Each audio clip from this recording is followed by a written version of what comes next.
চিতা এবং বুলেট ট্রেনের চেয়ে এই পাখির গতি বেশি। ধারণা করা হয় গতির কারণেই এই পাখিকে অনুসরণ করে B-21 রেইডার যুদ্ধবিমান তৈরি করেছে মার্কিন যুক্তরাষ্ট্র। বলছিলাম পেরেগ্রিন শাহিনের কথা। এই পাখির দৈর্ঘ্য 13 থেকে 26 ইঞ্চি পর্যন্ত হয়ে থাকে এবং দেহের ওজন 440 থেকে 750 গ্রাম পর্যন্ত হয়। বাঁকানো ঠোঁট ও তীক্ষ্ণ নখ দিয়ে এরা মুহূর্তেই শিকারকে ছিন্নভিন্ন করে দিতে পারে। ঘন্টায় এই পাখির গতি সর্বোচ্চ 389 কিলোমিটার পর্যন্ত হয়ে থাকে, যা তাকে এই গ্রহের সবচেয়ে দ্রুততম প্রাণীর মুকুট এনে দিয়েছে। পেরেগ্রিন শাহিন চিতার চেয়ে 3 গুণ বেশি গতিতে ছুটতে পারে। এই পাখি যখন শিকার ধরে তখন মধ্যাকর্ষণ শক্তি ব্যবহার করে।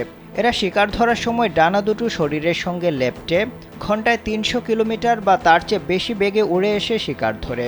শিকার ধরার সময় চিতার গতি যেখানে 112 থেকে 120 কিলোমিটার প্রতি ঘন্টায় বুলেট ট্রেন চলে 315 থেকে 320 কিলোমিটার, সেখানে পেরেগ্রিন শাহিনের গতি 350 থেকে 389 কিলোমিটার পর্যন্ত হয়ে থাকে। পেরেগ্রিন শাহিন সাধারণত একাকী শিকার করে। পরিযায়নের সময়ও এরা একাকীই থাকে। খুব কম সময়ে এরা জোড়া বেঁধে ঘুরে বেড়ায়, শিকারকে আঘাত করে শূন্যে।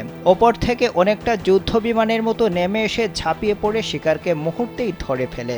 এই পাখি তীক্ষ্ণ দৃষ্টি ক্ষমতার অধিকারী। এদের চোখের রং গাঢ় বাদামি এবং বুকের তলা থেকে তলপেট পর্যন্ত খুব সরু কালচে টান থাকে।